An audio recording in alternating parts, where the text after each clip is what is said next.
The Valley Railway Series, Book 1, Smudger the Free Engine. Dear friends, I once met a man whose father worked for the Upper and Lower Valley Railways. His name was Ryogonji, he told me. He represented both railways. He would travel the world bringing engines who had been abandoned or sold back to the island and give them a second chance. I found to my surprise that lots of the engines Rio found still exist today. I met them, and they told me their stories. One little green engine told me some particularly interesting tales. The author. Engines at Sea. Smudger enjoyed riding the big ship, but presently grew lonely. A few days later, the ship stopped again, and another engine was brought on board. She was a big gray tank engine. Smudger decided to talk. Hey, the name's Smudger. My name is... Oh, I guess I don't have a name yet.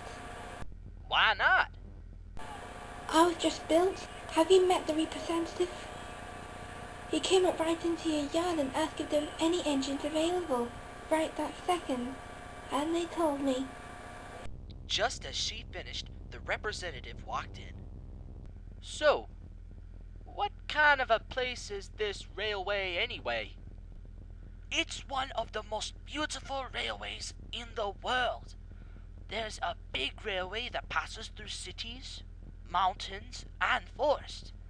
And there's a little railway by the sea and in the lovely countryside. And they both pass through a stunning valley that leaves you breathless. It sounds wonderful. It gets better.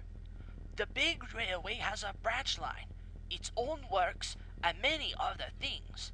They even have a secret post office railway. Only the railwaymen know about it. When do we get there? In about a week or so. Don't worry, it won't be too long. Once we get there, you will be taken to your railway on a lorry. And you'll be picked up by one of the engines, and they'll get you to work as soon as possible. The representative left, and the two engines talked all night about their new home. The ship left the harbor the next day. The two engines didn't have much to do in the storage room, so they talked about their old homes. Smudger told her all about Duke and Stanley, and how he managed to be bought by the representative. The other engine told Smudger all about the mainland. Smudger thought for a while. Are you going to miss your old home? I'm not sure. I mean, it was a nice place, but I really didn't know anybody. And I wasn't there too long anyway. What about you? I might. It wasn't the nicest of places, especially that old Gramps. But they did their best. Just then, a workman came in. Hey, you two. Are you bored cooped up in here? We're getting along fine. Why? The big man says I can let you come out to the deck and look at the sea, if you like. Smudger still had some coal and water, but the other engine was completely empty. Good for me. And please tell me how it is. Of course.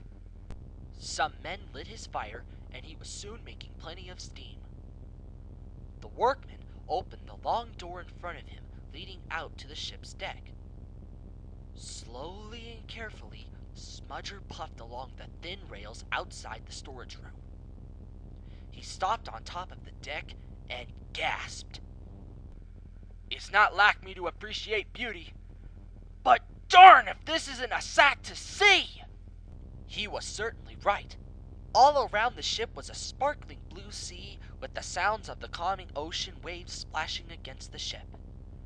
The sun was shining bright, and some fluffy clouds floated lazily along.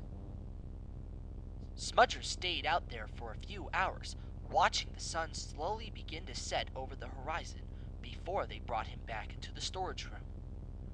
Smudger told the big engine what he had seen. It sounds like it was amazing. It was, and it got me thinking. If I'm going to a fresh new place where nobody knows me, I should make the best of it. When I get there, I'll make sure to show everyone how useful an engine like me can be. That's good to hear. And soon, the two engines fell happily asleep.